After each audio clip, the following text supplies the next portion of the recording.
At first, you might look at this diagram and think, whoa, this is going to be a complicated question. We've got connected particles, we've got a pulley, we've got forces at an angle, what X is. But when you break it down, it's actually not as bad as it might first look. Mainly because everything's in equilibrium, so it's not like we have to apply F equals ma on both particles. And then secondly, the ground is horizontal, so there's no friction.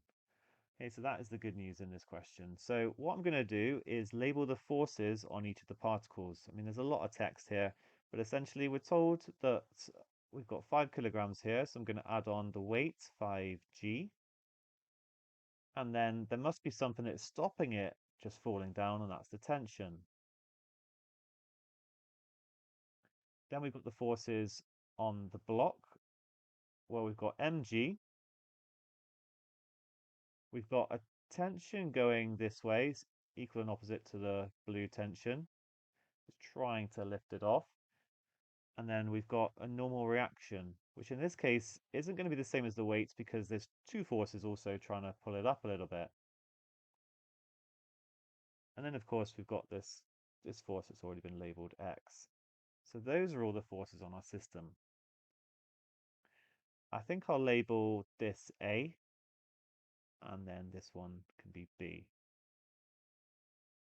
So if I resolve forces on A, let me just say A, resolve like up, this just means in the vertical direction, then T must equal 5G. That's what I mean. It's not like we have T minus 5G is 5A or anything like that. It's just the tension is 5G. Once we've worked that out, it's actually just a single particle system essentially. That's the only place that we're using this second particle. But on B, I've got forces going in different directions. That's the only thing I've got to think about. And actually, that's what makes this question a little bit tricky because we're finding X and it's an angle. So what I can do is resolve forces to the right, and then I'll have a component of the tension, T cos 50, because there's my triangle, and I'm finding out the adjacent here, and that will equal X cos 50.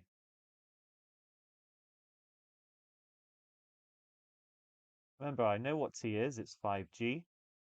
So actually that gets me to X. X is going to be 5G cos 50 all over. Just realized I made a mistake. You might have spotted it. That should have been a 20. Sorry about that. That should have been cos 20. Okay, so there we go. And if you put that in your calculator, you get 33.517 or 33.5.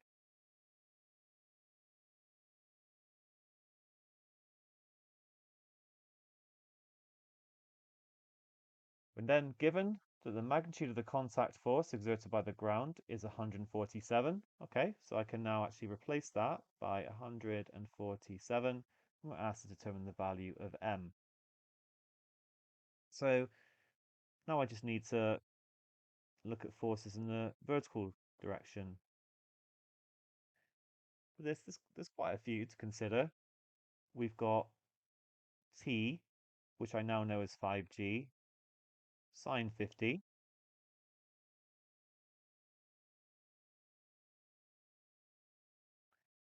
We've got 147 acting directly up, and then we've got x, which is this 33. Now, I always recommend using more than three significant figures, even though we've got the answer is 33.5, use the non-rounded version from then on. So, and then that is going to be its sine 20. Okay, those are all the upwards forces, and that's going to equal mg. So we can now work out what all of the top line is. I've gone ahead and worked out 33.517. So it's going to be 5 times 9.8 times sine 50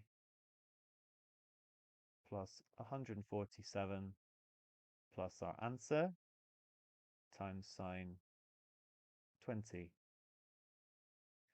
This amazingly ends up being 196.